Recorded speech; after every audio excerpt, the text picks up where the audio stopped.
Hello, welcome back to News Fighters, and it's been an absolutely massive week for showbiz news with the Grammy Awards and the Oscar nominations announced earlier in the week. So it's time for us to check in with our arts and culture correspondent and the king of Australian media, Stefan Pazur. Stefan, how are you going?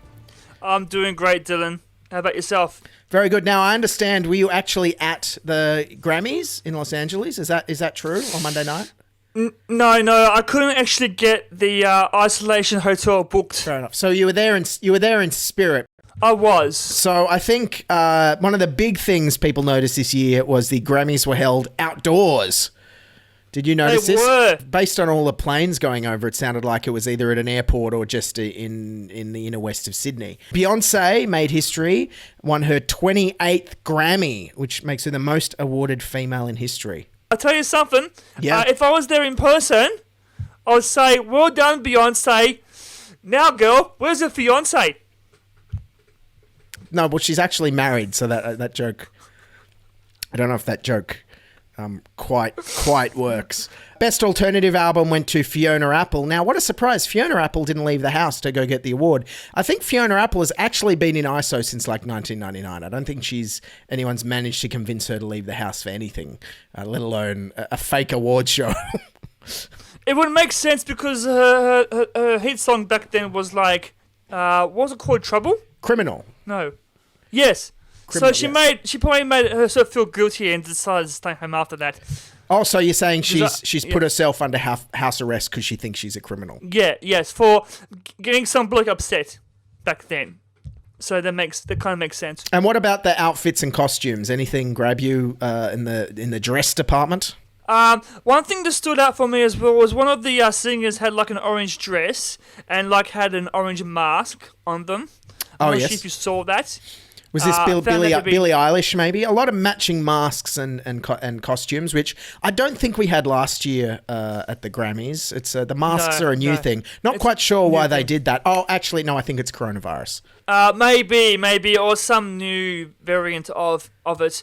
One thing that got me thinking, though, is how were they going to eat food? Well, that's the thing. I saw everyone's tables had lots of bottles of champagne with the lids still on them. Like, this would never happen at an Australian Awards conference. Like, they would just be pouring the champagne into the masks and like sucking on the masks, I think, if it was in Australia.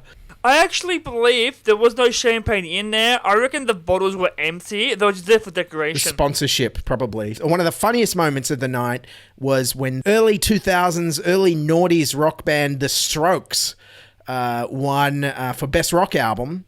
And the Zoom didn't work, and they just stood there looking very perplexed. Let's just have a little listen to that. Let's play a clip of The Strokes winning their Grammy. It's cutting out. Who won? Yeah. Did we win? You guys won. Yeah. I mean, that's not even as bad as my podcast. That's right. Moving on, let's get to the Oscar nominations were announced. Now, what's your take on the Oscar nominations? What did you think of those? It's probably the most diverse, ethnically selected nominees that the Oscars has ever had. It's amazing how the diversity of voices increases when Hollywood doesn't release movies for the year. That's true, and a lot of people are stuck home. Yeah, and you just get a lot more independent films rather than big Hollywood films. What was your last film you saw in the cinemas? Was it any of these? Yes. These So with COVID down to practically zero here. I think we've had one case in 2 months.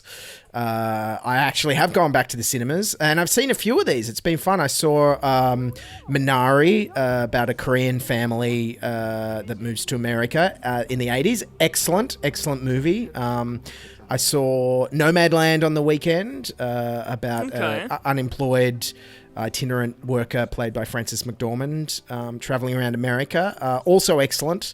I haven't seen Borat 2, Borat Harder yet. I hope to see that soon. Is that in the nominees? Borat actually got 2 nominations, which, thank God that's one more than Norbit, at least. That's right. Could you imagine if they actually wins? Yeah. Well, I mean, the best supporting actress nominee, Maria Bakalova from Borat. Actually, I think anyone who's been in the same room as Rudy Giuliani in an intimate way deserves an award. Full stop. So I hope she gets it. It's funny. Her surname actually sounds like Sharapova. Leading the nominations was the movie Mank, which was a Netflix film. Netflix led the pack of all the studios this year with 35 nominations because, of course, streaming movies were allowed this year. And its movie Mank got 10 of those. Now, if anyone's asking if they should watch Mank, the correct answer is no. You should not watch Mank. I did not enjoy it. It's not very good. Is it because it sounds like Spank? No, it's because I just didn't enjoy it. It's basically Netflix gave David Fincher a bunch of money to make whatever movie he wanted, and boy, did he. And, of course, huge things for Best Director. 2 females were nominated. Yes, Emerald Fennell for Promising Young Woman. And that's a record. And Chloe Zhao for Nomadland. She also got nominations for producing, writing, and editing, which I'm very mad about because you need to save some work for us editors. I don't want every director editing their own movie. Save some work for us editors, right? Yeah, it's funny. I thought one of the films was called The Funnel. It's just me imagining things. The Funnel. Yeah. Okay, what's The Funnel about, and why? And what Oscar is it nominated for? For Best Picture, because they put in, Best Special Effects, because they put in a small tiny camera on top of the funnel, and it goes slowly through the funnel, and then through the tube of the tunnel, and then out the other end, in slow motion. That's the whole movie. The funnel. Yeah, suspense. What's going to happen next? Is the camera going to hit the side of the funnel? Is it going to go down the funnel? Don't know. But I hear that due to the pandemic, the Oscars is probably going to follow the Grammys and have a very altered telecast. I hear they're going to have people like the Golden Globes had award ceremonies on both coasts and cut between them, and I think the Oscars is going to do a similar thing. And I actually heard they're going to, for some odd reason, use the Los Angeles Union Station, their main train station, as the location for filming the Oscars telecast. Why a train station? Probably just to get rid of the celebrities after they get their awards. Oh, just so on the train, take them away. As a train that passes, here's your Oscar, go away. Just throw it to them. Yeah, that's right. Yeah, throw it to them. Try to get a window broken at the same time. Piss off and just maybe. That's great. Or maybe they're using it for a cross promotion with like some movie, like Money Train 2. Maybe Wesley Snipes will like come flying off a train and be like Money Train 2.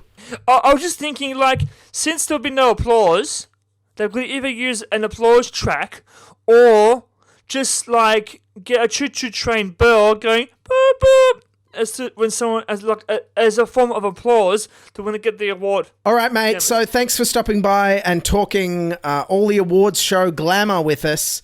Ladies and gentlemen, where can people find you, Stefan Pazur? Someplace, maybe online on your YouTube videos. Yes, check out. We've had him do the Arts and Culture Year in Review the last 2 years. Very funny stuff. One of the funniest men in show business. One of the kings of all media in Australia. Stefan Pazur. Thanks, Stefan.